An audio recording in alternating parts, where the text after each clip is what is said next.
Assalamualaikum warahmatullahi wabarakatuh.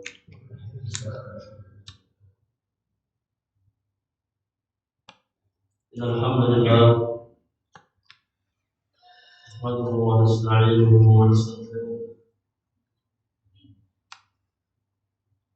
wa na'udzu billahi min shururi anfusina wa sayyiati a'malina.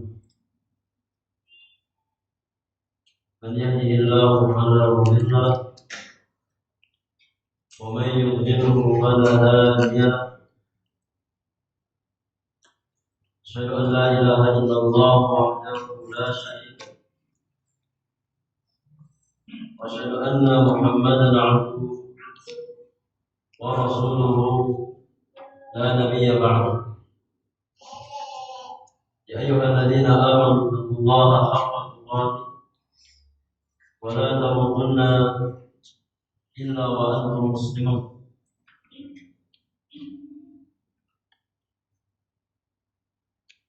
Ya ayyuhan nasu taqu rabbakum alladzi khalaqakum min nafsin wahidah wa khalaqa minha zawjaha wa batha minhuma rijalan katsiran wa nisaa'a wattaqullaha alladzi tasaaluna bihi wal arham innallaha kana 'alaykum raqiba. Ya ayyuhalladzina amanu taqullaha wa qulu qawlan sadida يصلح لكم أعمالكم ويغفر لكم ذنوبكم ومن يطع الله ورسوله فقد فاز فوزا عظيما. فإن أصدق الحديث كتاب الله وخير الهدي هدي محمد صلى الله عليه وسلم وشر الأمور محدثاتها وكل محدثة بدعة وكل بدعة ضلالة وكل ضلالة في النار. طبعا معاشر المسلمين والمسلمات، إخواني وأخواتي في الله، رحمكم الله أجمعين. Jemaah sekalian yang saya muliakan dan semoga dirahmati oleh Allah Subhanahu wa taala.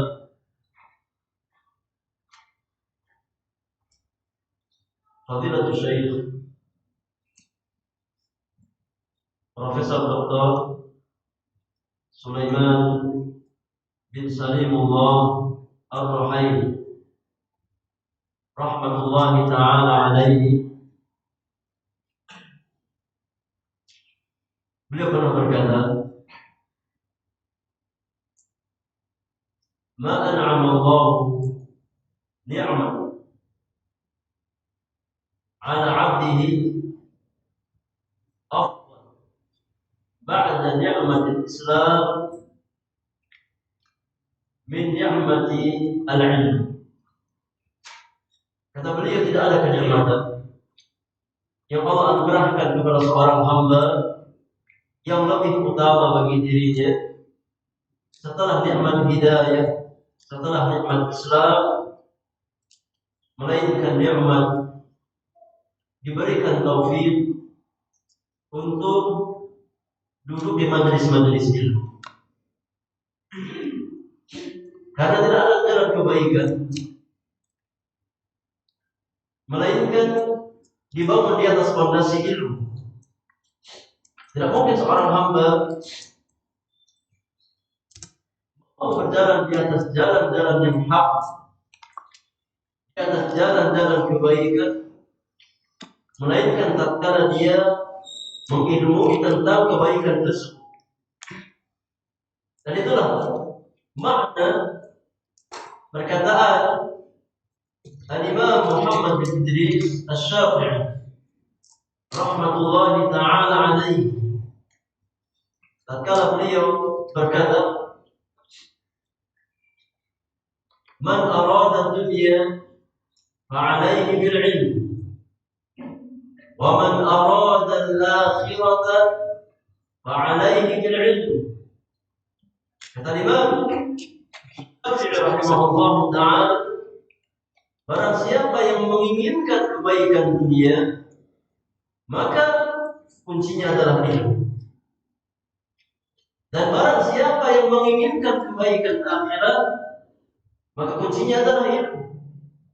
Dan perkataan Al-Imam Syafi'i juga ditekankan oleh Al-Imam Muhammad bin Abi Bakar Ibnu Qayyim al-Jauziyah rahimahullah ta'ala.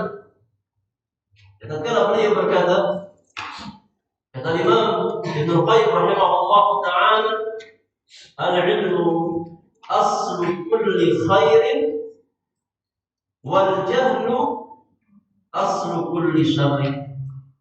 Ilmu merupakan fondasi segala macam kebaikan. Kebaikan dunia dan kebaikan akhirat. Ya. Setiap kebaikan tersebut maka dibangun di atas fondasi ilmu. Sedangkan kejahilan, kata Imam Qayyim, merupakan fondasi segala macam kebodohan, segala macam keburukan. Oleh karena itu, orang-orang beriman diperintahkan oleh Allah Subhanahu wa ta'ala dan Rasulnya sallallahu alaihi wasallam untuk belajar. Ya. Dan juga istiqamah di atas jalan-jalan ilmu. Allah Subhanahu wa ta'ala berfirman, fa'lam annahu la ilaha illallah wastaghfir li dzambik. Ilmui, ya, pelajari. Allah perintahkan kita untuk belajar, berilmu. Fa'lam, ilmuilah, tahuilah bahwasanya tidak ada ilah yang hak kecuali Allah Subhanahu wa ta'ala. Ilmu yang paling utama adalah ilmu tentang tauhidullah azza wa jalla. Ilmu tentang kalimat tauhid la ilaha illallah. Ya. Yang dengannya Allah Subhanahu wa ta'ala mengutus para nabi. Yang dengan kalimat tersebut Allah Subhanahu wa ta'ala menurunkan kitab-kitab. Dengan kalimat tersebut Allah Subhanahu wa ta'ala, ya, menjadikan kita ada di dunia ini untuk merealisasikan kalimat tauhid la ilaha illallah, agar kita semua beribadah semata-mata hanya kepada Allah Subhanahu wa ta'ala. Sebagaimana firman Allah tabaraka wa ta'ala, wa ma khalaqtul jinna wal insa illa liya'budun. Perintah tersebut merupakan realisasi dari kalimat tauhid la ilaha illallah. Maka orang-orang beriman hendaknya senantiasa minta taufik kepada Allah Subhanahu wa ta'ala, meminta ma'unah, minta pertolongan kepada Allah Subhanahu wa ta'ala.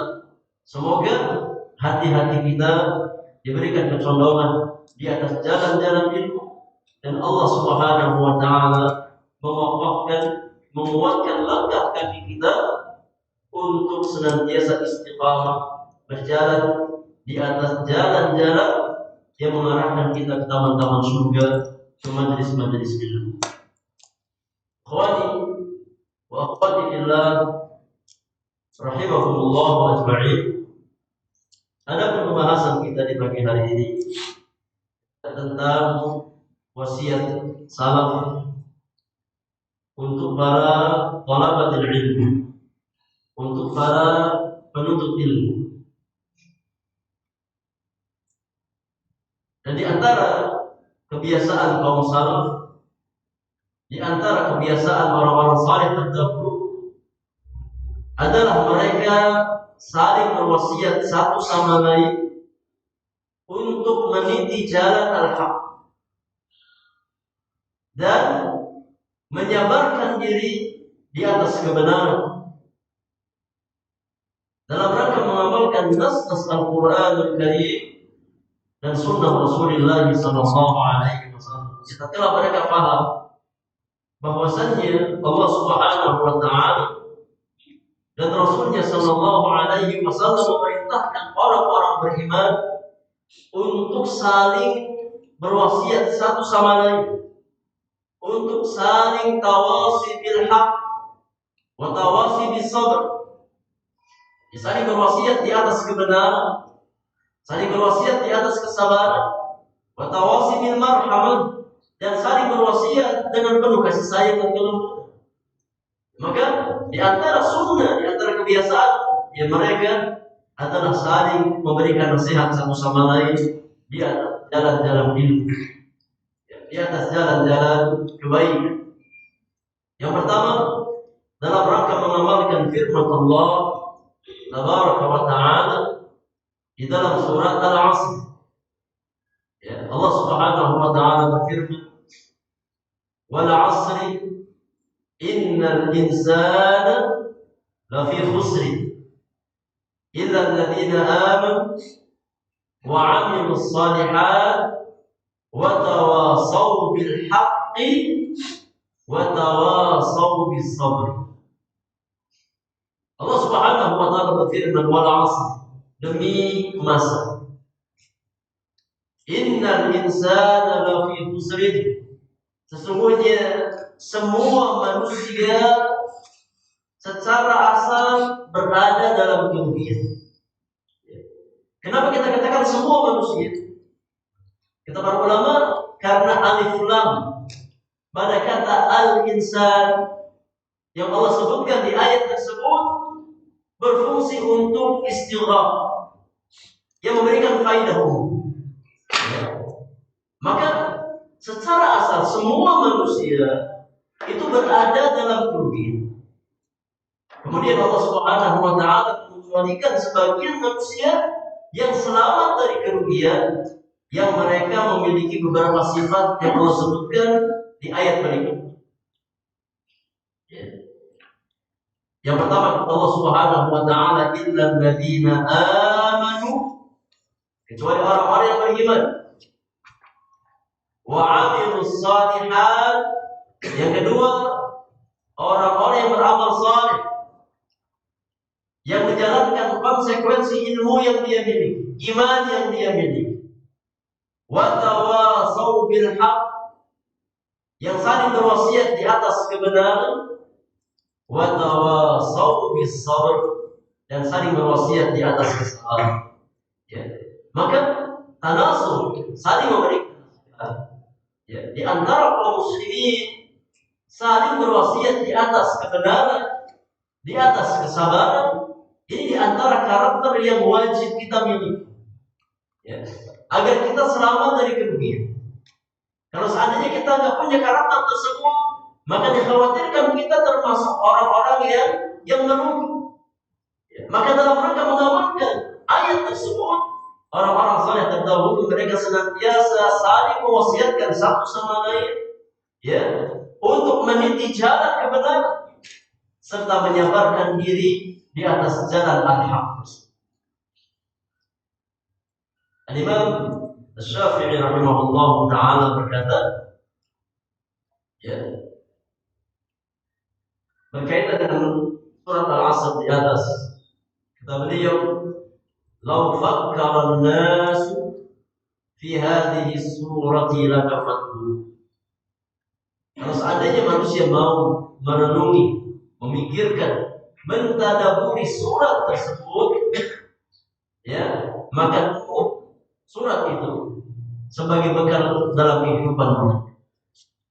Kalau seandainya kita merenungi kandungan makna dari surat Al-Asr, ya, ayat yang pertama sampai ayat yang terakhir, maka cukuplah satu surat tersebut, ya, sebagai petunjuk dan hidayah bagi orang-orang beriman, bagaimana ya sikap mereka dalam kehidupan dunia. Ya. Karena surat ini meskipun ringkas, ya, namun mencakup 4 perkara yang wajib dimiliki oleh orang-orang beriman. Yang pertama apa? Yang pertama adalah al-iman, yang dibangun di atas fondasi ilmu. Ya. Maka kata iman pada ayat tersebut, ya, secara otomatis masuk ke dalamnya ilmu.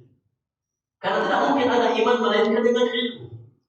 Oleh karenanya, Al-Imam Muhammad bin Abdul Wahhab rahmatullahi taala alaihi berdalil dengan surat ini untuk menjelaskan 4 kewajiban. Yang pertama ilmu, yang kedua amal, yang ketiga dakwah, yang keempat bersabar.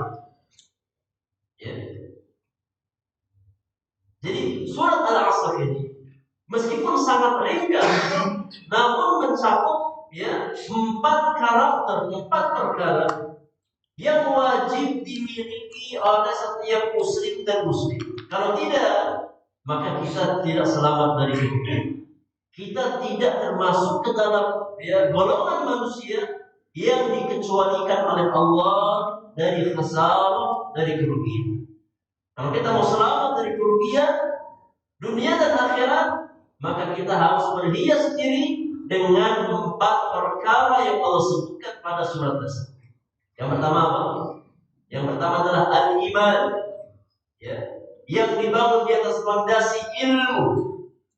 Yang kedua, al-amal, jadi al-amal salih, yang merupakan buah dari ilmu, dan buah dari iman yang ada dalam hati seorang mukmin. Yang ketiga, ad-da'wah ila Allah azza wa jalla, ad-da'wah ila Allah subhanahu wa ta'ala. Karena di antara sifat orang mukmin, kata Syekh Abdul Rahman bin Nasir As-Sa'di rahmatullahi taala alaihi, bahwasanya seorang mukmin itu dia berusaha untuk menyempurnakan karakter dirinya dengan jalan talabul ilmu, dengan jalan belajar dan mengamalkan ilmu. Ini cara kita memperbaiki diri kita, dengan cara ilmu dan amal. Kemudian seorang mukmin juga berusaha untuk memberikan kemaslahatan kepada orang lain, dengan cara ad-da'wah ila Allah azza wa jalla, mengajak manusia kepada jalan Allah subhanahu wa ta'ala. Maka jemaah yang Allah muliakan, karakter seorang mukmin bukan hanya karakter saleh, tapi seorang mukmin selain dia dituntut untuk menjadi orang yang saleh, dia juga dituntut untuk menjadi orang yang muslim. Selain kita berusaha untuk saleh, maka kita pun diperintahkan untuk menjadi orang yang muslim. Karena setiap orang yang muslim, insya Allah dia saleh. Namun orang yang saleh belum tentu dia muslim. Karena saleh berkaitan dengan dirinya. Tapi orang yang muslim, setelah dia berusaha memperbaiki dirinya, mensalihkan dirinya, dia pun berusaha untuk mengajak orang lain kepada jalan kesalehan, kepada jalan kebaikan. Dan itu jalannya manusia terbaik dari kalangan para nabi dan rasul. Jalan dakwah ila Allah azza wa jalla, mengajak manusia kepada jalan Allah, yang mengajarkan ilmu kepada manusia. Itu jalan manusia terbaik dari kalangan para nabi dan rasul. Allah subhanahu wa ta'ala berfirman, "Wa man ahsanu qawlan mimman da'a ila Allah wa 'amila salihan wa qala innani minal muslimin." Dan adakah yang lebih baik ucapannya daripada orang yang menyeru manusia kepada jalan Allah? Tidak ada. Tidak ada utama yang lebih baik daripada seseorang yang menyeru manusia kepada jalan Allah Subhanahu wa ta'ala wa 'amila salihan, namun dia tidak lalai dengan kebaikan dirinya. Jangan sampai kita menjadi lirik, yang berusaha menerangi orang lain yang membakar diri kita sendiri. Orang mukmin dia berusaha mengajak orang lain kepada jalan kebaikan, tapi tidak lalai untuk beramal saleh sebagai bekal bagi dirinya sendiri. Karena aib bagi seseorang yang dia pandai mengajak manusia kepada jalan kebaikan, sedangkan dia lalai dari kebaikan dirinya sendiri. Maka para salaf mereka saling berwasiat satu sama lain dalam rangka mengamalkan firman Allah Subhanahu wa ta'ala di dalam surat Al-Asr. Demikian pula mereka mengamalkan hadis Rasulullah sallallahu alaihi wasallam yang dikeluarkan oleh Imam Al-Bukhari di dalam sahihnya dari jalan sahabat yang mulia Jarir bin Abdullah Al-Bajali radhiyallahu taala anhu, di mana Jarir berkata, kata Jarir bin Abdullah, bay'atu Rasulullah sallallahu alaihi wasallam ala iqamis salat wa ita'iz zakat wa nushi likulli muslim. Kata Jarir bin Abdullah Al-Bajali, yakni aku membaiat Rasulullah sallallahu alaihi wasallam, aku berjanji di hadapan Nabi sallallahu alaihi wasallam, membaiat Nabi yang mulia alaihi salatu wasalam dalam 3 perkara.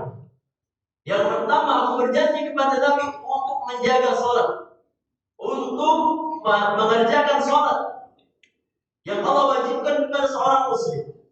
Yang kedua, aku berjanji kepada Nabi sallallahu alaihi wasallam untuk menunaikan zakat, ya, yang Allah wajibkan kepada seorang hamba tatkala sudah sampai nisab dan sudah berlalu 1 haul dari harta yang dia miliki.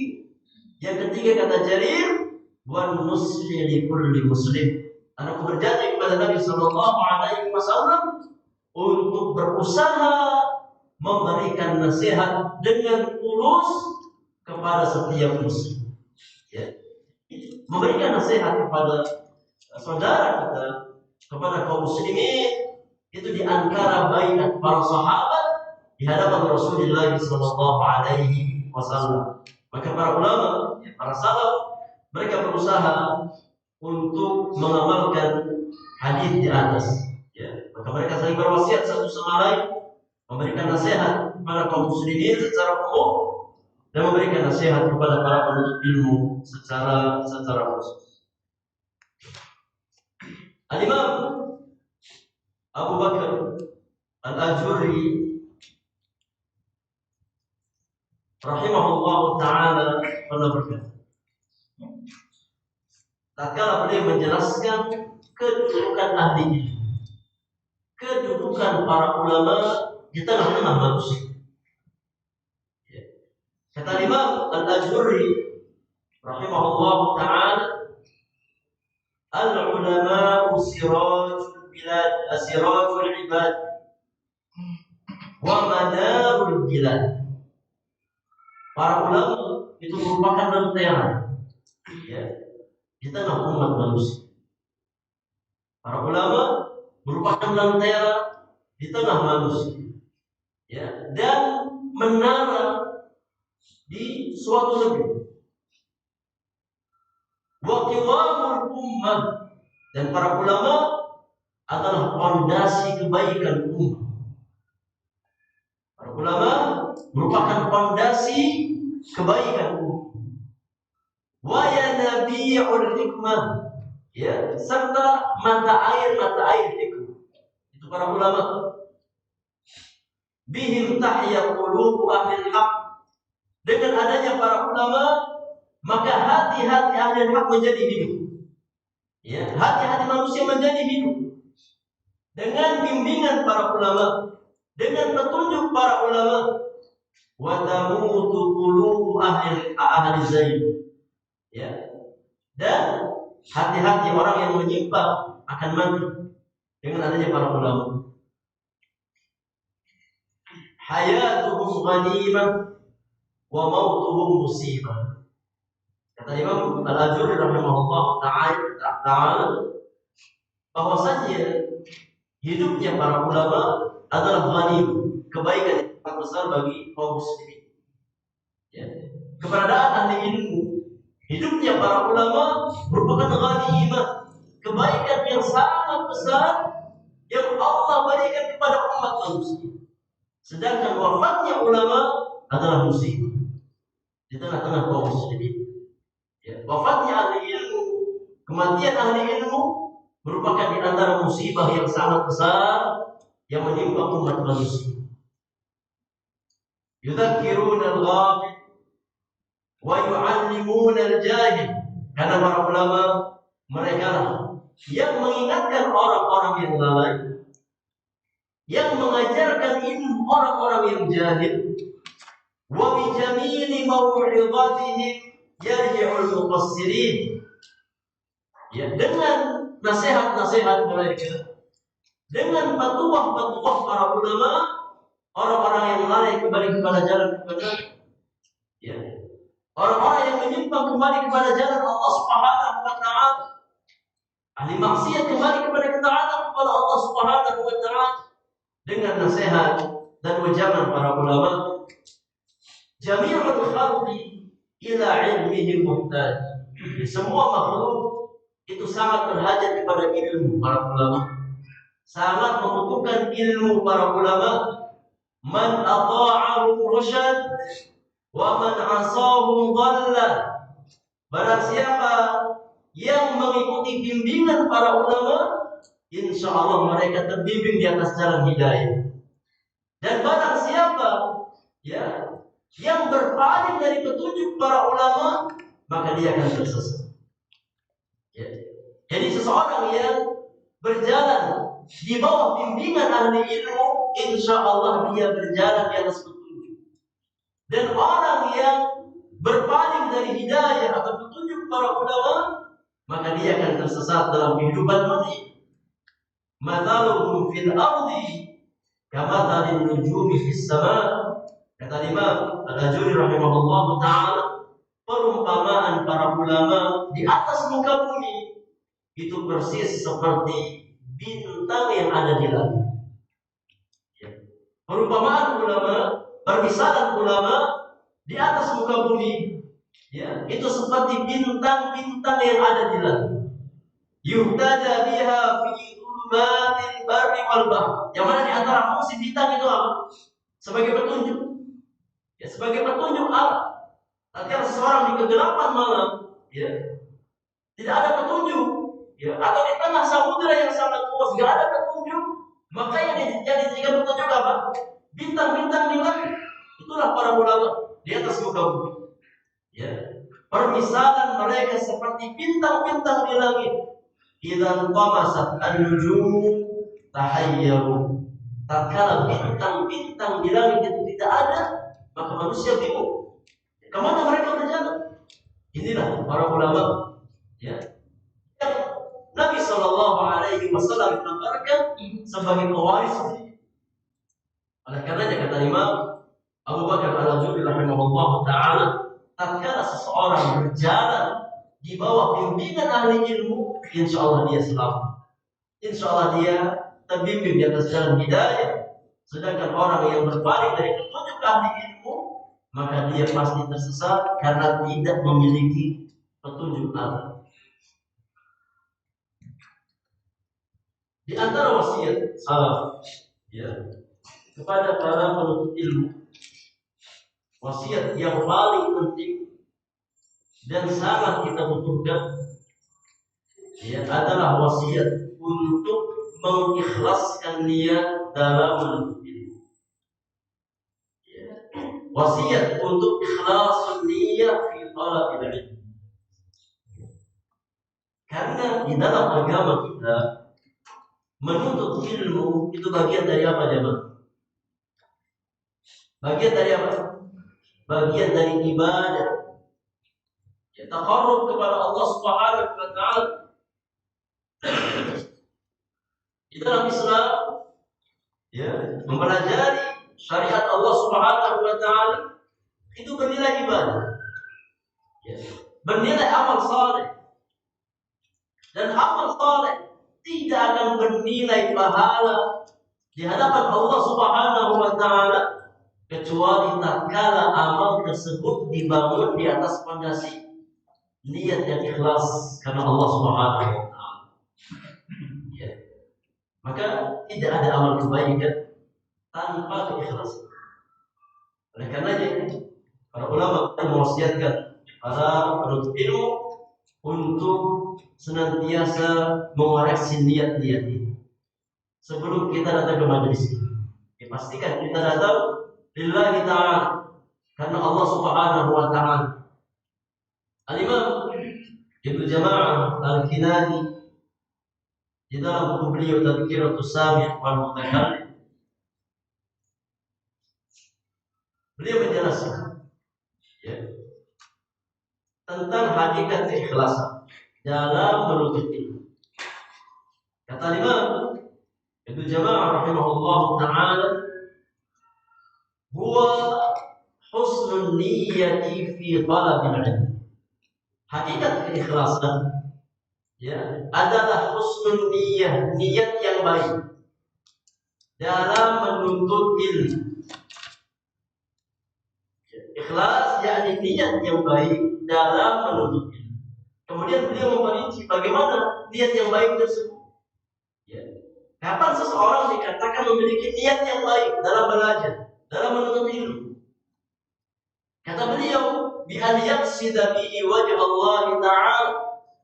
Di antara parameter niat yang baik adalah tatkala seseorang meniatkan talabul ilminya, meniatkan belajarnya dalam rangka jadi mencari wajah Allah Subhanahu wa Ta'ala. Ini yang pertama. Jadi antara parameter kebaikan niat dalam menuntut ilmu. Tatkala seseorang ya meniatkan talabul ilminya dalam rangka mencari wajah Allah Subhanahu wa Ta'ala. Yang kedua kata beliau, wal amal bihi. Ya. Di antara parameter niat yang ikhlas adalah tatkala seseorang belajar dengan tujuan untuk mengamalkan ilmu yang dia miliki. Ya. Karena di antara karakter ilmu di dalam agama kita, bahwasanya ilmu di dalam Islam adalah ilmu yang bersifat ilmiah dan amaliyah. Ya. Ilmu dalam agama kita adalah ilmu yang bersifat ilmiah dan amaliyah. Jadi ilmu yang bersifat ilmiah artinya ilmu tersebut yang terambil dari Allah dan Rasulnya Sallallahu Alaihi Wasallam. Adapun makna amaliyah, yakni ilmu yang kita miliki bukan hanya sebatas teori yang kita pahami, bukan hanya sebatas wawasan yang kita tahu, bukan hanya sebatas hafalan yang kita hafalkan, tapi ilmu tersebut melahirkan karakter amal. Itu di antara tanda ilmu yang bermanfaat. Ya. Dan di antara parameter keikhlasan, tatkala seseorang belajar dengan niat untuk mengamalkan ilmunya. Ya. Maka jangan hanya sebatas kita bersemangat untuk datang ke majelis ilmu, semangat untuk mencatat faedah-faedah itu. Ya. Tapi hendak semangat kita dalam menuntut ilmu, kita diselaraskan, kita barengkan dengan semangat mengamalkan ilmu yang kita miliki. Ya. Dan ini manhajnya para salaf. Ini manhajnya para sahabat Rasulullah sallallahu alaihi wasallam. Ya, dalam talabul ilmu, menggabungkan antara ilmu dengan apa? Dengan amal. Ya. Kalau kita ingin tahu bagaimana cara belajar para sahabat Rasulullah, ya maka itulah cara belajar mereka. Mereka berusaha untuk menggabungkan antara kebaikan ilmu dan kebaikan amal. Mereka belajar, datang ke majelis ilmu, ya karena ingin mengamalkan ilmu tersebut. Bukan hanya sebatas ingin mencatat faedah itu, ya, tapi karena ingin mengamalkan kebaikan, ingin mengamalkan ilmu yang mereka pelajari. Di parameter keikhlasan yang kedua kata Imam Ibnu Jama'ah rahimahullah ta'ala adalah tatkala seseorang belajar dengan niat untuk mengamalkan ilmu yang dia miliki. Kemudian yang ketiga kata beliau, di antara parameter ikhlasun niat adalah wa ihya asy-syari'ah. Seseorang belajar karena ingin menghidupkan syariat Allah Subhanahu wa Ta'ala. Ya, karena ingin menjaga syariat Allah Subhanahu wa Ta'ala. Dan syariat Allah tidak mungkin terjaga melainkan dengan wasilah ilmu. Ya, dengan wasilah ilmu. Maka seseorang yang belajar dengan tujuan untuk menjaga syariat Allah, untuk membela syariat Allah Allah Subhanahu wa taala untuk menghidupkan syariat Allah, maka dia termasuk apa? Termasuk al-mujahid fi sabilillah. Ya, termasuk dalam bagian orang yang jihad di jalan Allah Subhanahu wa taala. Ya, tatkala seorang talib ilmi datang ke majelis ilmu dengan niat dan tujuan ingin paham syariat dan ingin menjaga syariat Allah Subhanahu wa taala dari syubhat-syubhat manusia yang berusaha untuk menimbulkan kerancuan di tengah-tengah kaum muslimin. Dan alangkah banyaknya model manusia begitu di zaman kita sekarang. Ya. Maka tatkala seorang muslim, seorang muslimah mempelajari syariat Allah Subhanahu wa taala dengan tujuan untuk menjaga syariat tersebut, dia termasuk ke dalam barisan al-mujahidin fi sabilillah. Karena sahabat yang mulia Abu Darda radhiyallahu taala anhu pernah berkata, kata Abu Darda radhiyallahu anhu, "Man dhanna anna al-ghuduwa fi talab al-ilmi laysa bi jihad faqad naqasa 'aqluhu." Man dhanna, barang siapa yang mengira, barang siapa yang memiliki persangkaan, ya, anna al-ghuduwa fi talab al-ilmi, tatkala seseorang keluar dalam rangka menuntut ilmu, keluar mencari majelis-majelis ilmu, laisa bi jihad, tidak dia anggap sebagai bentuk jihad fi sabilillah, faqad naqasa 'aqluhu, berarti akalnya, pemahamannya, ilmunya. Orang yang mengira bahwasanya seorang muslim, seorang muslimah yang datang ke majelis ilmu dengan niat yang ikhlas karena Allah, ya, dalam rangka mempelajari syariat Allah dengan tujuan untuk menjaga syariat tersebut, dia bagian dari al-mujahidin fi sabilillah. Karena tidak mungkin seseorang bisa menjaga agama Allah dari syubhat-syubhat manusia yang berusaha menimbulkan kerancuan dalam hal akidah, dalam hal ibadah, dalam hal akhlak dan muamalah di tengah-tengah kaum muslimin, melainkan dengan senjata ini. Oleh karena Imam Bukhari rahimahullah taala menjelaskan bahwasanya jihad itu ada dua macam. Al-jihad bisayfi was-sinan, wal jihad bi al-qalam wal bayan. Ada kiranya jihad itu dengan mengangkat pedang dan senjata. Dan ada kiranya jihad itu dengan tulisan dan bayan penjelasan. Kemudian beliau menjelaskan bahwasanya jihad yang kedua, jihad dengan pena, dengan tulisan dan penjelasan, itu lebih tinggi daripada jihad dengan senjata. Kenapa? Karena tidak ada yang bisa masuk kepada jenis jihad yang kedua kecuali orang-orang khusus di antara para ulama. Adapun jihad dengan senjata maka semuanya bisa. Orang-orang awam bisa menggunakan senjata, membela agama Allah Subhanahu wa taala. Ya. Tapi jihad dengan penjelasan, dengan hujjah, dengan burhan, dengan ilmu hanya bisa dimasuki oleh orang-orang khusus di antara para ahli ilmu. Ya. Maka menuntut ilmu ikhwani fillah, mengajarkan ilmu, ta'limul ilmi di antara bentuk jihad fi sabilillah.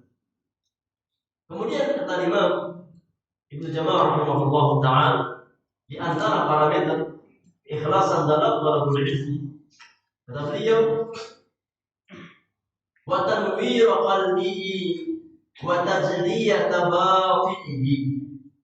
Kalau seseorang ya dia niatkan belajarnya untuk menyinari hatinya, untuk menyinari batinnya, memberikan basirah kepada hati kita dengan nur cahaya yang Allah turunkan kepada Rasulullah sallallahu alaihi wasallam. Ya. Jadi kita belajar karena kita ingin hati kita bersinar, basirah kita bersinar, dan tidak mungkin seorang hamba bersinar hatinya melainkan dengan cahaya dari Allah Subhanahu wa taala.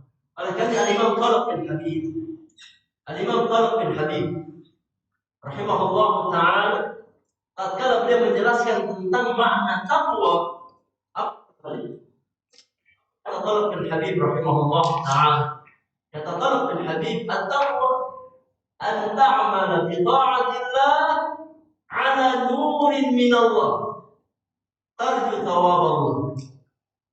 Hakikat takwa adalah engkau menjalankan ketaatan kepada Allah Subhanahu wa taala, ya, menjalankan amal-amal kebaikan, ya, ala nurin min Allah, namun wajib dibangun di atas cahaya yang datang dari Allah Subhanahu wa taala. Jadi kita beramal bukan hanya sebatas awal nafsu dengan keinginan kita, dengan perasaan kita. Ya. Namun dalam beramal saleh, seorang mukmin, seorang mukminah diberikan petunjuk oleh Allah bagaimana dia beramal saleh. Ya. Dan petunjuk tersebut ada di dalam kitab Allah Azza wa Jalla dan di dalam sunnah Rasulullah sallallahu alaihi wasallam. Ya, maka kita butuh nur tersebut. Kita butuh cahaya tersebut. Cara mendapatkan nur cahaya Allah Subhanahu wa taala dengan cara apa? Dengan cara belajar, dengan cara duduk di majelis-majelis ilmu.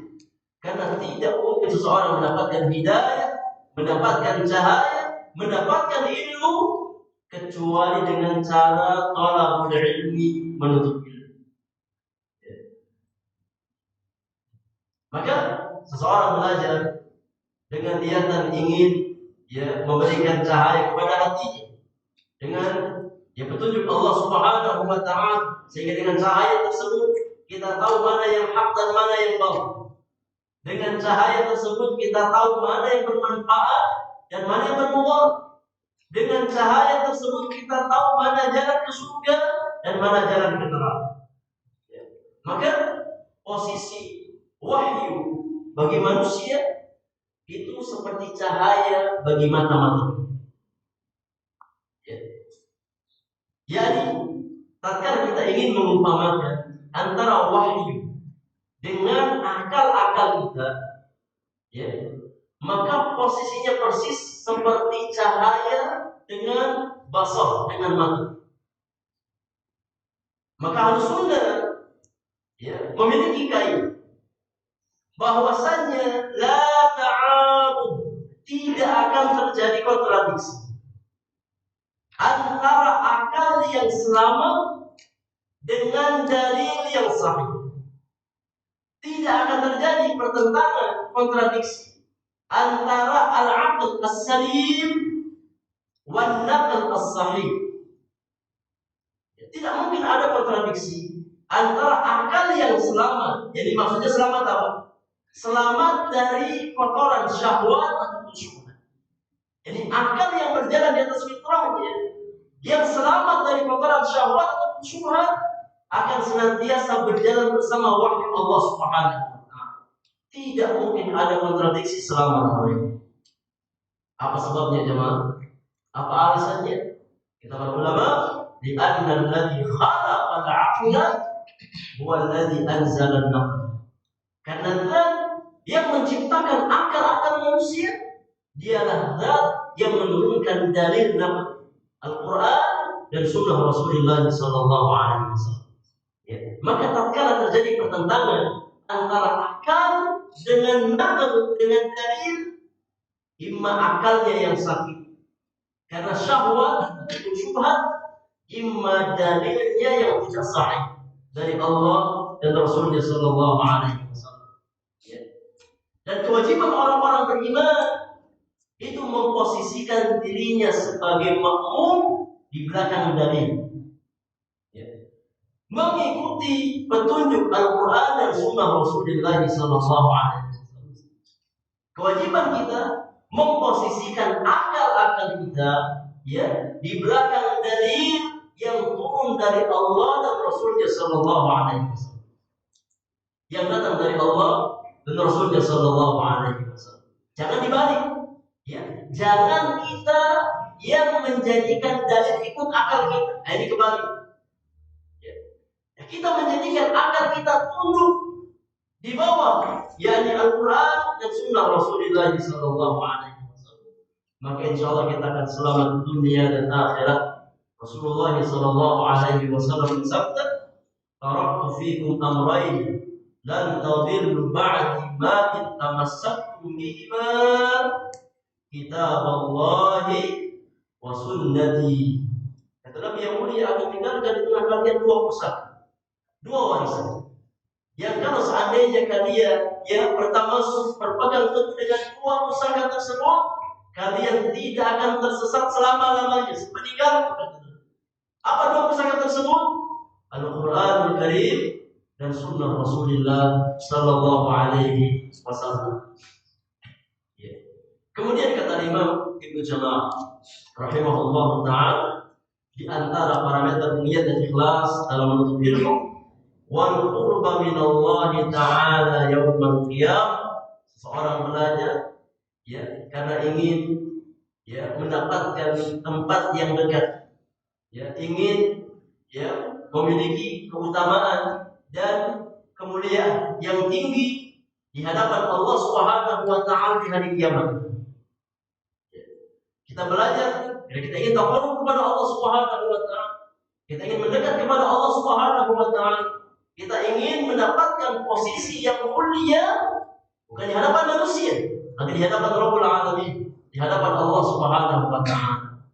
Kemudian yang terakhir, kalimat jamaah, di antara parameter niat dan ikhlas dalam talabul ilmi wa ta'arrud lima a'adda li ahlihi min ridwanihi wa 'azimi fadlihi. Kita belajar, kita menuntut ilmu karena kita ingin mencari apa yang Allah siapkan ya untuk ahli ilmu, untuk para penuntut ilmu, ya, berupa ridha Allah Subhanahu wa taala dan karunia-karunia Allah yang Allah siapkan bagi para penuntut ilmu, dan sangat banyak ya karunia Allah Subhanahu wa taala yang Allah siapkan bagi para penuntut ilmu. Cukup bagi kita satu hadis Rasulullah sallallahu alaihi wasallam yang menjelaskan betapa tingginya keutamaan ilmu.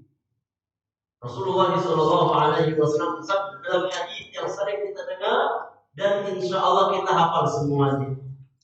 Nabi yang mulia, wa man salaka tariqan yaltamisu fihi ilman sahhalallahu lahu bihi tariqan ila jannah.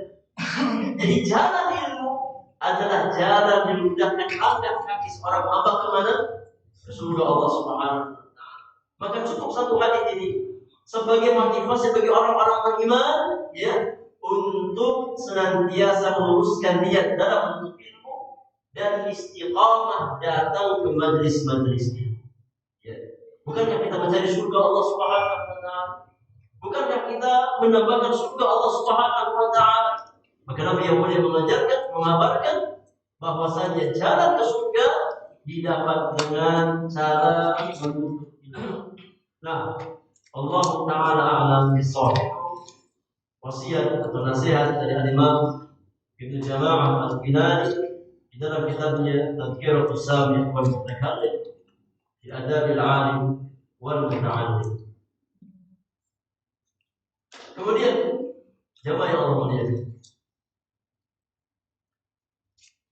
di antara wasiat para ulama adalah apa yang dinukilkan oleh Imam Az-Zahabi di dalam bukunya Siyar A'lamin Nubala. Dari perkataan Imam Abu Wafa Ibnu Aqil rahimahullah ta'ala. Jadi antara ulama yang sangat cerdas pada zaman Imam Abu Wafa Ibnu Aqil rahimahullah ta'ala. Dinukilkan Imam Az-Zahabi di dalam kitabnya Siyar Al-A'lam An-Nubala. Kata Imam Ibnu Aqil, asamani Allah fi syababi bi anwa'in min al-'izz. Asamani Allah fi syababi bi anwa'in min al-'izz. Allah Subhanahu wa taala menjaga diri ya dengan berbagai macam penjagaan. Jadi di antara apa? Di antara atau mimba kata hadis binyam menceritakan nikmat Allah Subhanahu wa taala. Bukan untuk bersombong, ya bukan untuk menyombongkan diri. Tapi kata Imam Al-Aqil, Allah Subhanahu wa taala menjaga diri di masa muda ya dengan berbagai macam penjagaan. Wa qasara mahabbati 'ala al-'ilmi. Allah Subhanahu wa taala menjadikan rasa cinta ya semuanya tertumpah untuk ilmu, untuk menuntut ilmu. Jadi Allah Subhanahu wa taala menjadikan Al-Imam Ibnu Aqil sangat cinta kepada ilmu, sangat cinta kepada majelis-majelis ilmu. Ya. Wa ma khalaqtu la'aban qat. Dan aku tidak pernah ya bergaul dengan orang yang suka bermain-main. Ini antara bentuk penjagaan Allah Subhanahu wa taala. Aku tidak pernah bergaul dengan orang yang banyak membuang waktu, yang banyak menyia-nyiakan waktu. Sama sekali kata Nabi, di masa mudaku, aku tidak pernah bergaul dengan orang yang hanya bermain-main dalam hidup. Wala asyadtu illa abdani min talabatil ilmi. Aku hanya bergaul dengan para penuntut ilmu di majelis-majelis ilmu, di majelis guru kami untuk menimba ilmu. Wa ana fi 'ashri thamanin ajidu al-hirsa 'ala al-'ilmi ashadda mimma kuntu ajidu ibda al-'ishri. Yang luar biasa jamaah yang mulia. Kata beliau bahwasannya di usiaku ya yang menginjak 80 tahunan ya, di usia 80 tahun aku dapatkan semangat menuntut ilmu itu lebih besar ya daripada tatkala aku berusia 20 tahun. Bayangkan namanya Allah ya. Jadi tatkala usianya 80 tahun semangat belajarnya lebih apa? Lebih kencang, lebih tinggi daripada tatkala aku berusia 20 tahun. Ini di antara bentuk taufik dari Allah Subhanahu wa taala. Ya, bahwasanya seorang hamba senantiasa dijaga oleh Allah di atas jalan ilmu. Maka tidak ada kata selesai, tidak ada kata tamat, tidak ada kata pensiun dalam thalabul ilmu. Ya, setua apapun kita, sesepuh apapun kita. Ya Pak, sudah berangkat terima di majelis ilmu lagi. Alhamdulillah. Saya sudah dapat surat tanda tamat belajar di majelis ilmu. Saya sudah menuntut ilmu ya, 2 tahun, 3 tahun, sudah dapat apa ijazah. Sudah selesai belajar. Subhanallah. Ya. Ilmu agama itu bahrul la sahila lahu. Ilmu agama kata para ulama bagikan samudera yang tidak pernah bertemu. Ada ujungnya, nggak ada batasnya. Ya. Maka tidak ada kata tamat, tidak ada kata selesai, tidak ada kata pensiun dalam menuntut ilmu. Kalau kerja boleh pensiun. Ya, sudah 50 tahun pensiun, nggak ada masalah. Tapi kalau ilmu tidak ada. Ya, tidak ada. Makanya Imam Ahmad rahimahullah taala di Baghdad ya, tapi seorang imam, seorang ahli ilmu. Ya, namun di masa senjanya beliau tetap berlari ke majelis-majelis ilmu membawa pena dan buku. Sampai-sampai sebagian murid beliau bertanya, "Ya Imam, engkau nggak merasa malu ya berlari bersama para pemuda ke majelis-majelis ilmu? Wa anta imam, engkau seorang ahli ilmu, seorang imam." Ya. Sampai kapan wahai Imam Ahmad engkau belajar seperti ini? Lari ke majelis-majelis ilmu. Kata Imam Ahmad radhiyallahu. Sampai mana? Itu batasan seorang belajar. Sampai mana? Sampai masuk kuburan. Baru selesai baru apa? Tamat belajar. Selama seseorang masih memiliki nafas untuk belajar, ya, maka hendaknya kita berusaha untuk istiqamah di atas jalan-jalan itu. Ya. Maka di antara bentuk taufik yang Allah berikan kepada seorang hamba, ya, adalah tatkala Allah Subhanahu wa taala berikan nikmat istiqamahan di atas jalan-jalan ini. Kata Syekh Ahmad bin Abdul Halim Ibn Taimiyah rahimahullah taala, ya, afdalul karamah al-istiqamatu 'ala ta'atillah azza wa jalla. Sebaik-baik karamah yang Allah berikan kepada wali-wali Ya. Jadi sebaik-baik karamah keutamaan yang Allah berikan kepada wali-wali Allah Subhanahu wa taala adalah keistiqomahan di atas jalan Allah. Itu karamah yang paling tinggi. Ya. Bukan bisa terbang, ya, bukan enggak makan di bacok, bukan makan beling, tidak. Tapi sebaik-baik karamah yang memberikan kepada walinya adalah tatkala Allah jadikan si hamba tersebut istiqamah di atas jalan ketaatan kepada Allah Subhanahu wa taala. Istiqamah dalam talabul ilmu. Ya, itu di antara bentuk nikmat yang sangat besar yang Allah Subhanahu wa taala berikan kepada seorang. Kemudian nasihat yang lain apa yang disampaikan oleh Al-Imam Abu Hazim rahimahullah ta'ala dinukilkan oleh Al-Imam Al-Baihaqi di dalam kitabnya Syu'abul Iman. Kata Imam Abu Hazim rahimahullah ta'ala menasihatkan kita semua, la takunu 'aliman hatta takuna fika ثلاث خصال لا تكون عالما حتى تكون فيك ثلاث خصال. Engkau tidak mungkin menjadi seorang alim, menjadi orang yang berilmu sampai terkumpul pada dirimu 3 karakter, ya 3 perkara. Tidak mungkin engkau menjadi orang yang berilmu sampai terkumpul pada dirimu 3 karakter, 3 perkara. Yang pertama kata beliau, la tabghi ala man fawqaka. Engkau tidak hasad, ya, tidak iri hati terhadap orang yang ilmunya di atas engkau. Enggak iri hati. Ya. Jadi tidak membenci kebaikan yang ada pada orang tersebut. Tidak dengki. Kita dapatkan si fulan ternyata lebih cepat paling daripada kita. Ya. Maka jangan iri, jangan dengki. Itu karunia Allah Subhanahu wa taala. Allah berikan kepada diri. Ya, kewajiban kita bagaimana kita berusaha. Ya, bagaimana kita mencontoh si fulan tersebut dalam kebaikan. Ya.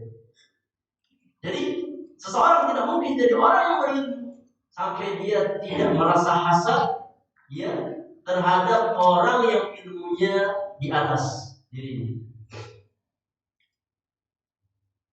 Yang kedua, wala tahqir man dunaka.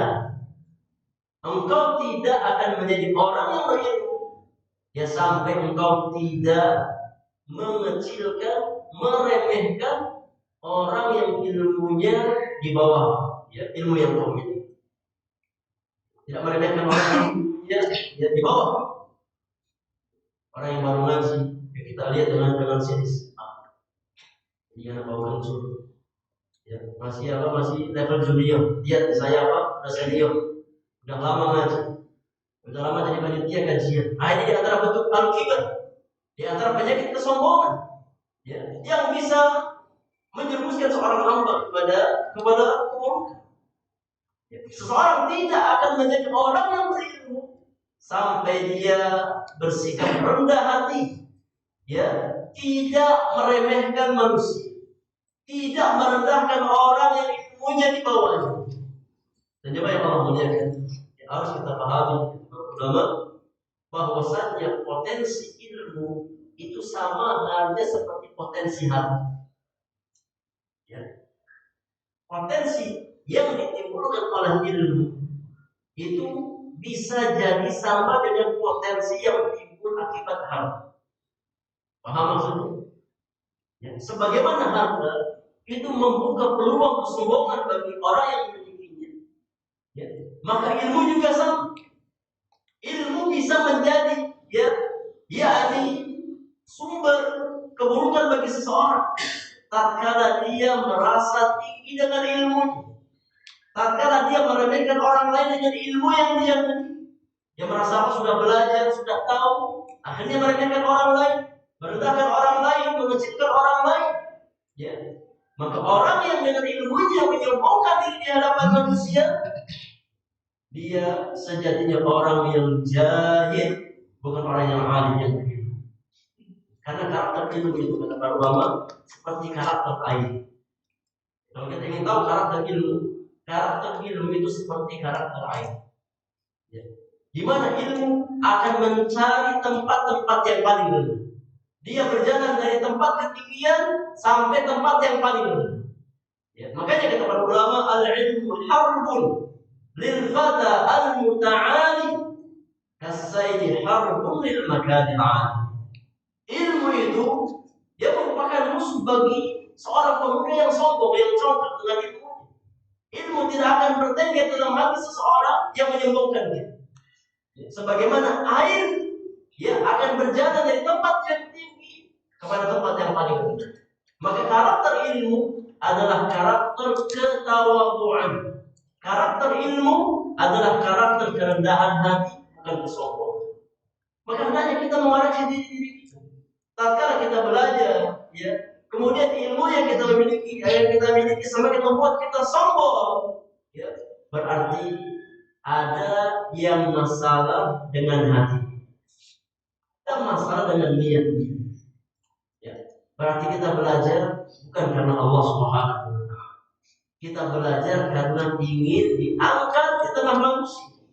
Kita belajar liqal annahu 'alim, agar dikatakan bahwasanya fulan orang yang berilmu.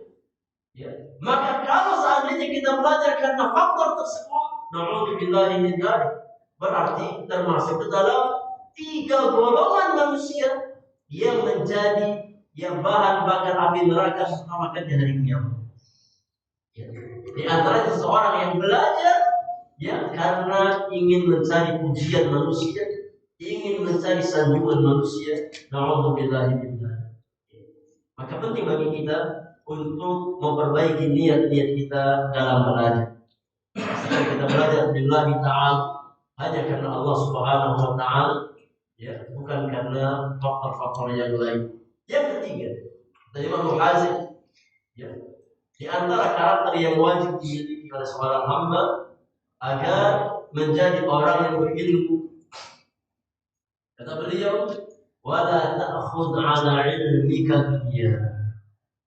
Ya, jangan sampai engkau menjadikan ilmu agama yang memiliki, ya, sebagai jembatan untuk dia mencari syahwat dunia semata.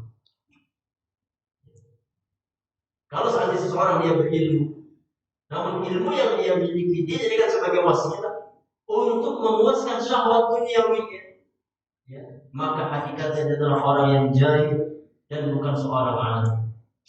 Maka 3 karakter ini hendaknya ada dalam diri seorang muslim, ya, agar ilmu yang kita miliki, ya, menjadi ilmu yang bermanfaat, bukan ilmu yang sifatnya bumerang bagi kita di hari kiamat nanti.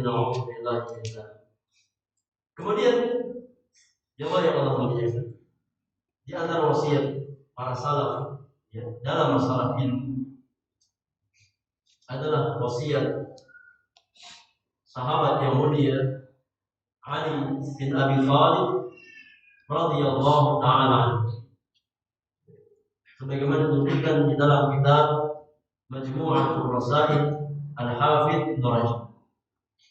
Majmu'atul Rasail Al-Hafidh Ibn Rajab, di mana Ali bin Abi Thalib radhiyallahu ta'ala anhu pernah berwasiat kepada para penuntut ilmu. Kata Ali bin Abi Thalib radhiyallahu anhu wa arda, ya hamalatal ilmi, wahai para pembawa ilmu, i'malu bihi, amalkan ilmu yang kalian miliki. Amalkan, praktekkan, aplikasikan ilmu yang kalian miliki. Fa innamal 'alimu man 'amila bima 'alim. Kata beliau, karena hakikat orang yang berilmu adalah orang yang mengamalkan ilmu yang dia miliki. Hakikat seorang alim adalah orang yang mengamalkan ilmu yang dia miliki. fawafaqa amaluhu ilmahu, ya, maka antara ilmu dan amalnya berjalan selaras, berjalan beriring. Itu seorang alim, orang yang mampu menggabungkan dua kebaikan dalam dirinya, kebaikan ilmu dan amal. Orang yang mampu menselaraskan antara ilmu dan amal, ya, maka dialah orang yang alim yang sesungguhnya.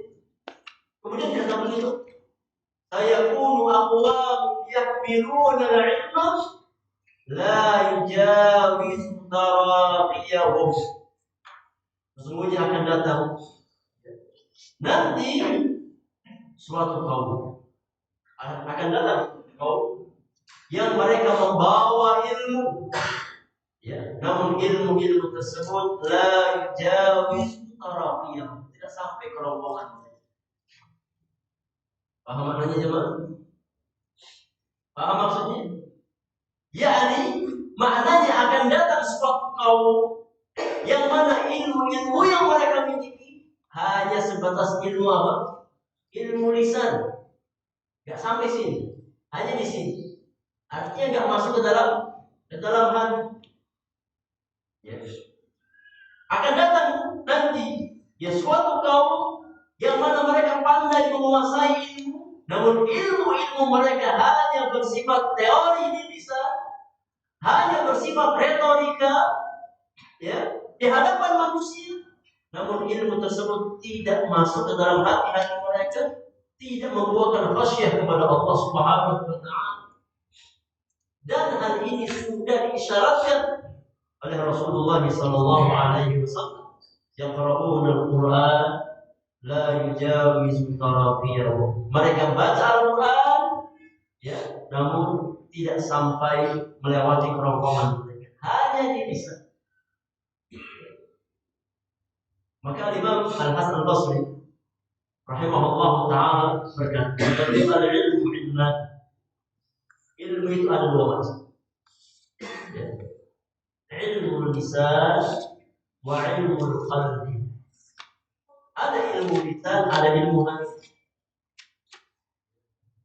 Adapun yang pertama, ya, ilmu yang hanya sebatas teori di lisan, ya, yang tidak sampai masuk ke dalam hati, maka ilmu tersebut dikhawatirkan akan menjadi beban bagi seseorang di hati. Sedangkan ilmu hati, jadi ilmu yang mau masuk ke dalam hati seseorang, ya, sehingga hatinya menjadi hati yang khusyuk dan khasyah kepada Allah Subhanahu wa taala, ya, yang dengan khasyahnya melahirkan segala macam kebaikan. Itulah ilmu yang bermanfaat. Ilmu yang masuk ke dalam hati seseorang, yang melahirkan sifat khasyah kepada Allah Subhanahu wa taala, yang mana khasyah inilah yang menjadi motor penggerak bagi seorang hamba untuk berjalan di atas jalan-jalan kebaikan. Oleh karenanya Allah Subhanahu wa taala menggandengkan antara karakter ilmu dengan apa? Al-khasyah.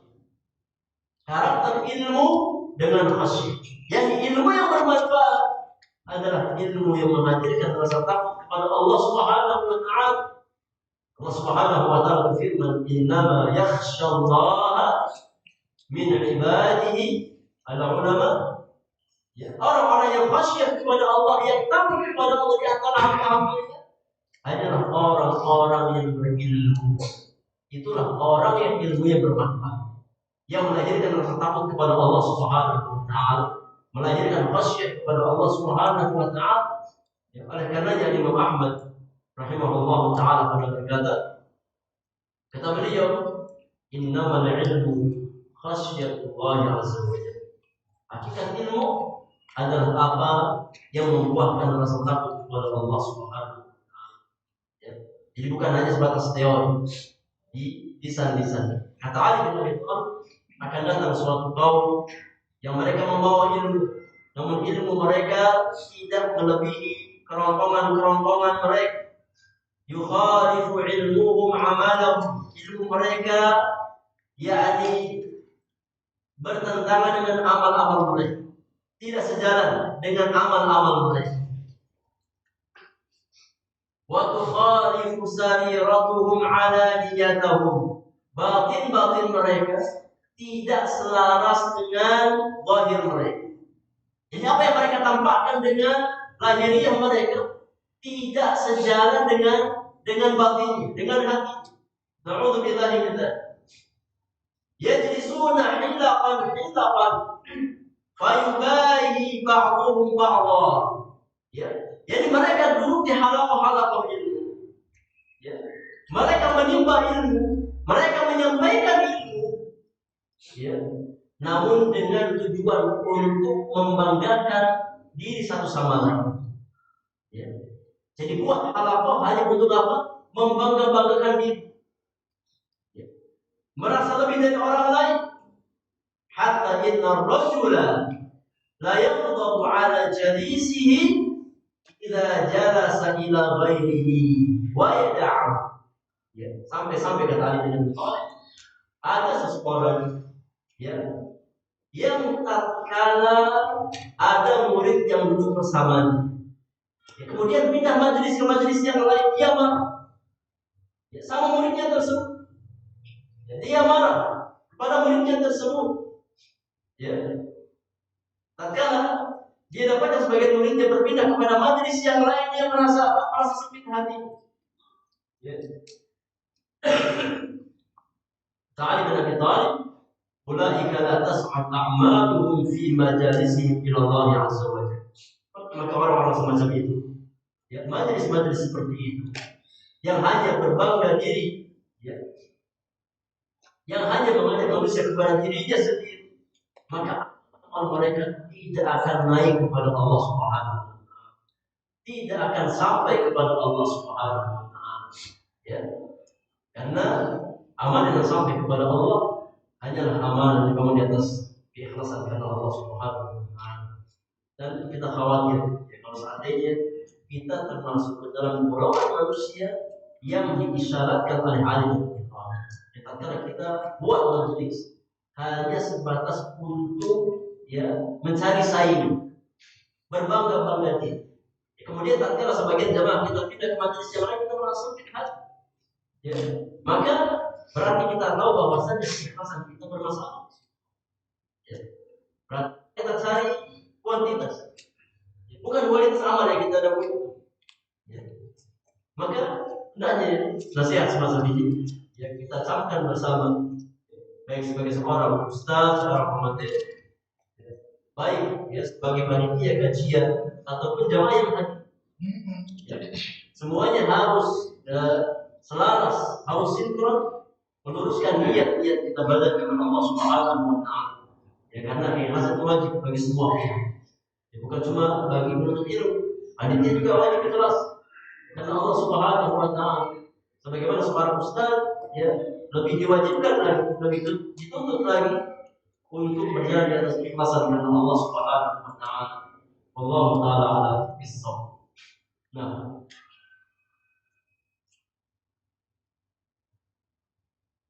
kemudian jamaah yang Allah mulia terakhir sampai jam berapa kita lihat?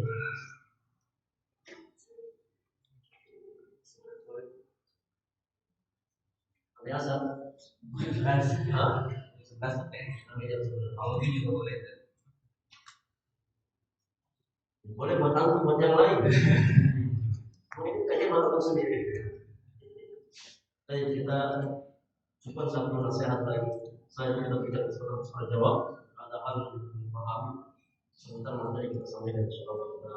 Tapi wasiat terakhir yang bisa kita sampaikan kesempatan hari ini. Karena sangat banyak wasiat-wasiat masalah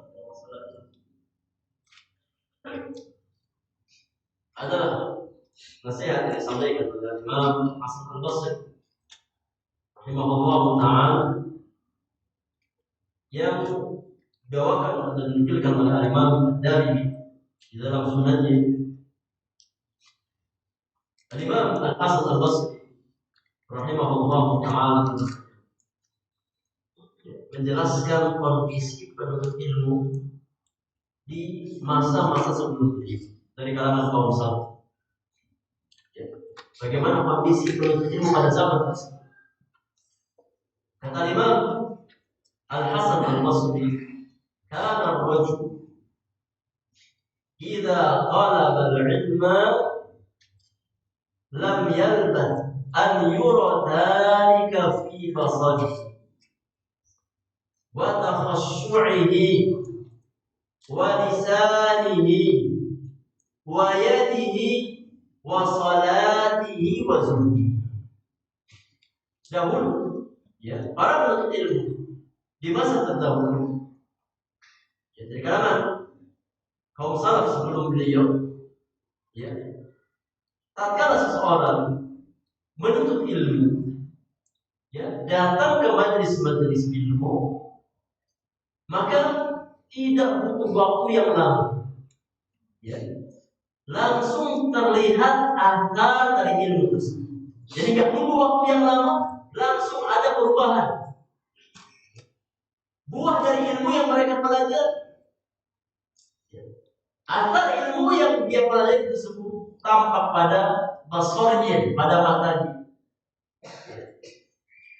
Jadi tatkala seseorang berilmu, dia tahu ilmu, maka dia lebih menjaga pandangan matanya agar jangan sampai terjatuh di dalam perkara-perkara yang dilarang oleh Allah Subhanahu wa Ta'ala.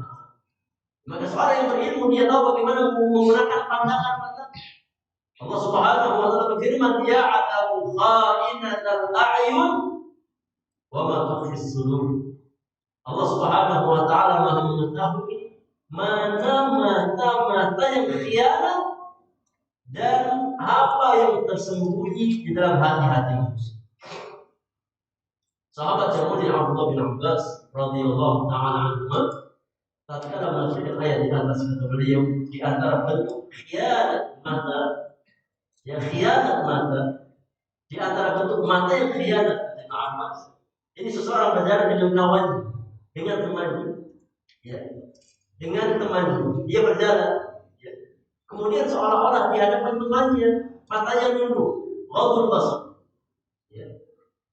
Padahal mata tersebut, ya, yakni berusaha untuk mencari perkara-perkara yang diharapkan oleh Allah Subhanahu. Itu di antara bentuk mata khianat. Kita bersama kawan-kawan kita seolah-olah menuntut jalan ke bawah, adalah dari bawah tengok kanan kiri. Ya. Jadi seolah-olah tampaknya ghadul basar, padahal apa? Matanya jelalatan. Kalau seperti itu. Itu di antara bentuk khiyanatul ain, khianat mata. Di mana seseorang menampakkan di hadapan manusia ghadul basar, padahal dia mencari perkara-perkara yang diharapkan oleh Allah Subhanahu. Dan Allah tahu itu. Ya, meskipun teman kita nggak tahu, masya Allah Quran dia orangnya ghadul basar itu bisa kita mata yang menutup terus, ya padahal kanan kiri, ke sana kemari matanya. Allah tahu. Ya mata-mata yang khianat seperti ini. Bagaimana Allah Subhanahu wa Ta'ala mengetahui, ya, apa yang tersimpan di dalam hati-hati manusia. Maka kata Hasan, manusia mengetahui, ya, tidak butuh waktu yang lama terlihat akarnya, terlihat buah ilmunya pada pandangan matanya, pada kekhusyuannya. Ya, semakin khusyuk, semakin lebih bawah, semakin tenang. Ya, yang awalnya mungkin meledak-ledak, ya, tatkala dia belajar semakin tenang jiwanya, semakin khusyuk. Wa lisanihi, dan juga terlihat pada lisannya, pada ucapannya. Ya, yang awalnya sebelum dia belajar mungkin, ya, semua ucapan dia ucapkan, yang baik dan buruk dia pendidikan. Setelah dia belajar, maka dia memahami kaidah dalam agama bahwasanya di antara pintu yang paling besar yang menjerumuskan seseorang ke neraka Allah Subhanahu wa Ta'ala adalah pintu lisan. Ya, pintu lisan. Ya, tatkala Nabi SAW ditanya tentang, ya, perkara yang paling banyak menjerumuskan seorang anak Adam ke dalam neraka, kata Nabi yang mulia alaihi salatu wassalam, al-famu wal farj, lisan dan kemaluan. Ya, maka kaidah orang-orang beriman dalam masalah lisan adalah hadis Rasulullah sallallahu alaihi wasallam, "Man kana yu'minu billahi wal yawmil akhir falyaqul khairan awliyasmu. Ini kaidah. Kaidah bagi orang-orang beriman dalam hal menggunakan. Ya. Kalau kita beriman kepada Allah dan hari akhir, maka hendaknya kita ucapkan kalimat yang baik. Apa kalimat yang baik? Zikrullah azza wa jalla, tilawatul Quran, yang mengajarkan kebaikan, memberikan nasihat kepada orang lain. Itu kalimat baik. Ya. Antara bentuk ucapan yang baik. Kalau tidak mampu mengucapkan kalimat yang baik, jangan keluarnya apa? Diam. Gak ada perkara yang penting. Ima kita menggunakan lisan kita di atas kebaikan, ima kita diam. Dan di antara pintu yang paling berbahaya yang menggelincirkan seorang hamba ke dalam neraka Allah adalah pintu lisan. Ya, pintu lisan. Wa yadihi, dan juga tangannya. Nah, ini di zaman kita. Jadi terlihat atar pada tangan-tangannya. Ya. Dan ini sangat sesuai dengan kondisi kita di zaman. Ya. Karena kita hidup di zaman tangan. Terkadang orang banyak diam lisannya, tapi yang berbicara, tangannya, yang berbicara jari jemari. Dia lisannya diam, tapi yang lain apa? Yang main jari-jari. Ya. Fitnah sana, fitnah sini. Ya. Ghibah sana, ghibah sini. Menjatuhkan kehormatan orang lain.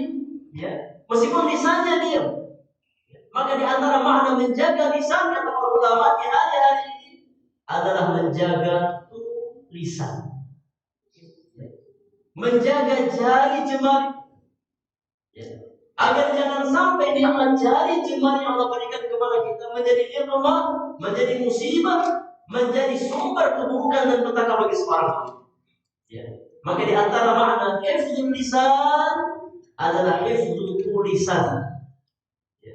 Di antara makna menjaga lisan adalah menjaga tulisan. Ya. Jangan sampai lisan kita diam, tapi tulisan kita kesana kemari. Ya. Menghujat sana, menghujat sini. Menzalimi banyak orang dan yang lain. Maka tatkala kita belajar terlihat perubahan pada tangan-tangan. Yang awalnya kita asal share, asal yang berbagi tanpa kita yang melihat manfaat dan mudaratnya, kita semakin teliti, semakin cermat dalam membagikan sesuatu. Jangan sampai apa yang kita bagikan tersebut ternyata justru menjadi mudarat bagi kita. Maka kita lebih selektif lagi dalam menulis sesuatu dengan tangan. Wa salatihi wa zuhdihi. Ya, orang yang belajar itu ya terlihat tatannya di dalam salatnya, lebih bersemangat salat, lebih khusyuk salatnya, dan lebih zuhud terhadap perkara ini. Ya, lebih zuhud ya terhadap perkara-perkara yang sifatnya jadi membawa kepada jalan-jalan keburukan. Wallahu taala alam bissawab. Ini sebagian kecil dari wasiat kaum salaf yang bisa kita bahas kesempatan pagi hari ini. Kita sedikit, kita harapkan semoga bermanfaat kita semuanya, menjadi kunci kebaikan bagi kita semuanya. Semoga ilmu yang kita pelajari Allah jadikan sebagai ilmu yang benar, yang bermanfaat, dan membawa kita kepada jalan-jalan kebaikan di dunia dan akhirat. Wallahu taala a'lam bishawab. Lebihnya kalau ada hal-hal kiranya kurang dipahami yang baik, ya dari apa yang kita sampaikan pagi hari ini, kita beri kesempatan untuk menjawab. Ya. Kemudian sampai setelah baca. Wallahu taala a'lam bishawab.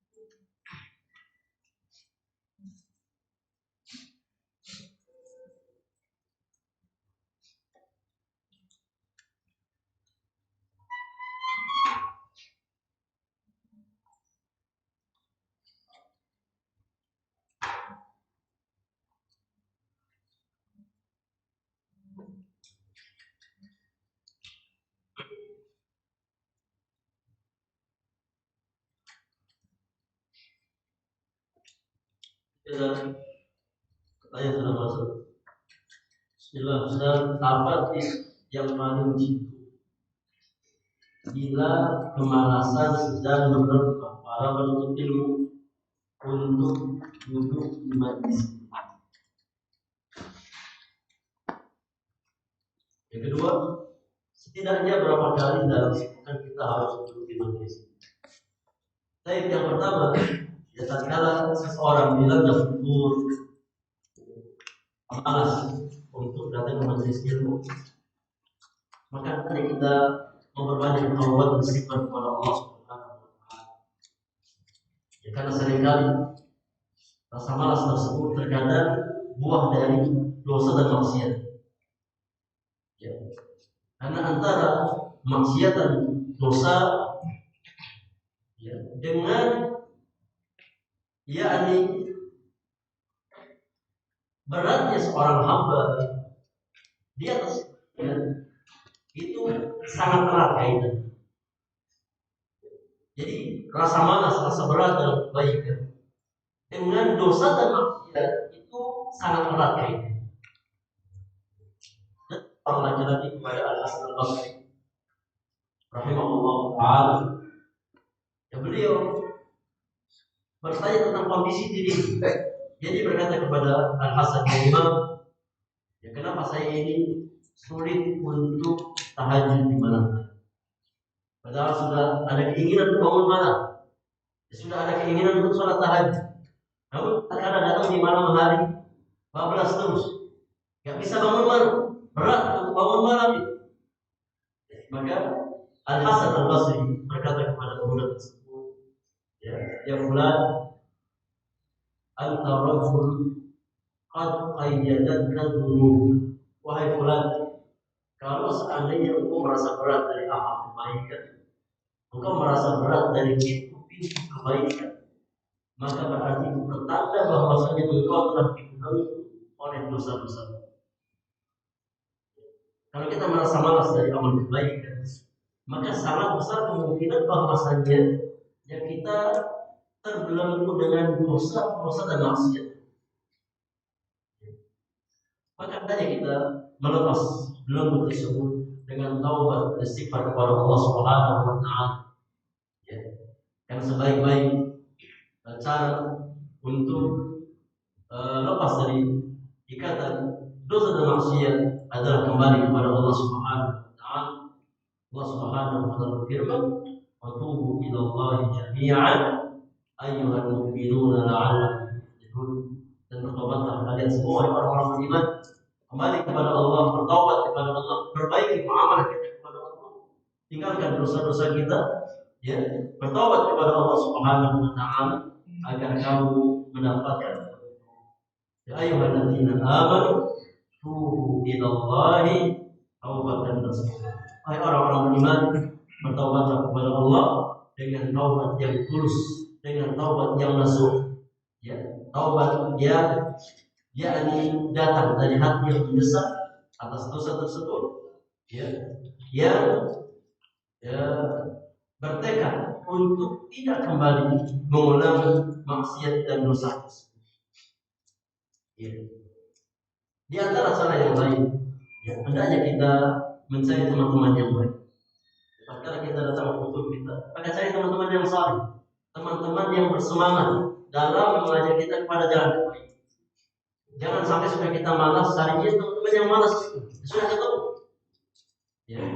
Tatkala kita merasa malas, maka cari teman-teman yang bisa membangkitkan semangat kita lagi untuk datang ke majelis. Ya. Kenapa? Karena teman itu magnet. Kata pepatah Arab, as-sahibu as-sahib. Teman itu magnet yang bisa membawa kita kepada kebaikan atau justru membawa kita kepada keburukan. Ya, makanya Rasulullah Shallallahu Alaihi Wasallam isyaratkan akan itu, ya, agar seorang mukmin dan mukminah berusaha untuk mencari sahabat-sahabat yang baik agamanya. Ya, karena kualitas agama kita sangat tergantung dengan kualitas teman dekat, sahabat-sahabat dekat. Kata Nabi yang mulia alaihi salatu wassalam, al-mar'u ala dini khalilihi. falyanzur ahadukum man yukhalif. Sesungguhnya ya kebaikan agama salah seorang di antara kalian itu sangat tergantung dengan kondisi teman. Jadi teman dekat, sahabat dekat, maka hendaknya seorang mukmin dan mukminah yang melihat dengan siapa dia berkawan, dengan siapa dia bersahabat. Ya, hendaknya kita berusaha untuk mencari sahabat-sahabat yang mendekatkan kita kepada Allah Subhanahu wa taala, yang membangkitkan semangat kita tatkala kita ya.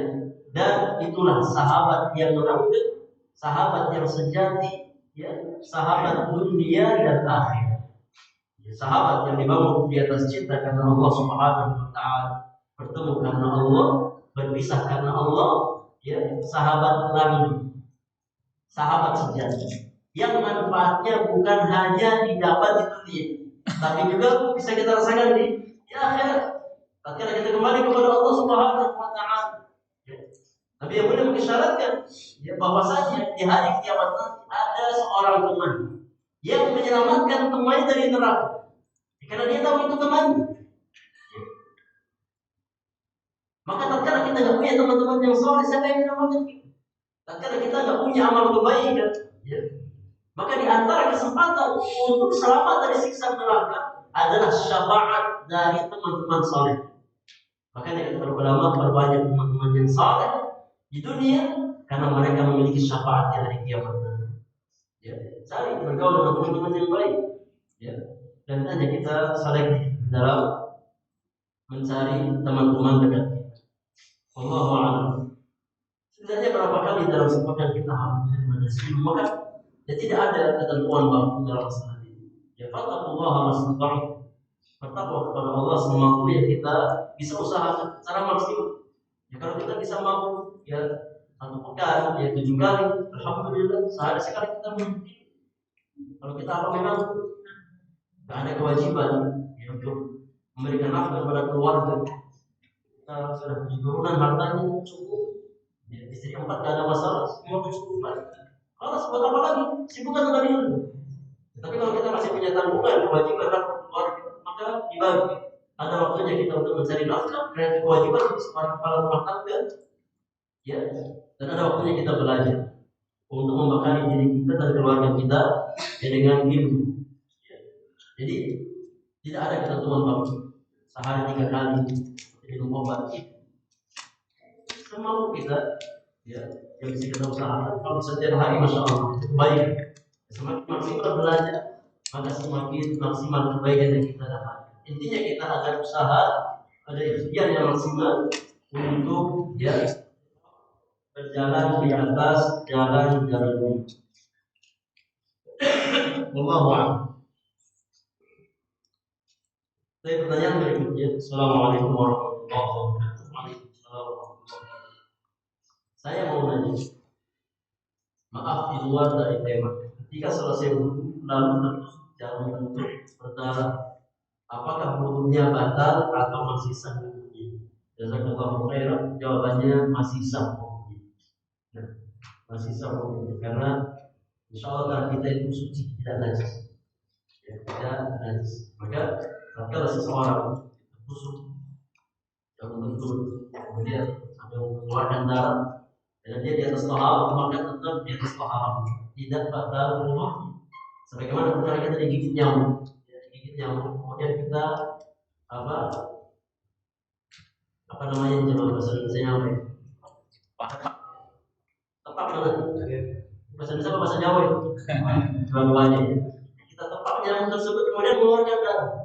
Batal nggak wudhunya? Tidak batal wudhu. Dan itu bagian dari darah. Nah, Allah Taala alam. Saya cukup mendapat saja yang Allah berikan kesempatan menjelaskan hal ini. Semoga apa yang kita pelajari bersama bermanfaat. Secara khusus bagi yang belum belajar, kita sesuai belajar bersama dan semoga Allah Subhanahu wa taala senantiasa menolong kita di atas jalan yang lebih bermanfaat dan bermanfaat. Apa yang Allah Subhanahu wa taala yang salah dan benar dan kesalahan. Wassallallahu ala nabiyyina Muhammadin wa alihi wa sahbihi ajma'in. Wa akhiru da'wana alhamdulillahi rabbil alamin. Subhanakallahumma wa bihamdika asyhadu an la ilaha illa anta astaghfiruka wa atubu ilaik. Assalamualaikum warahmatullahi wabarakatuh.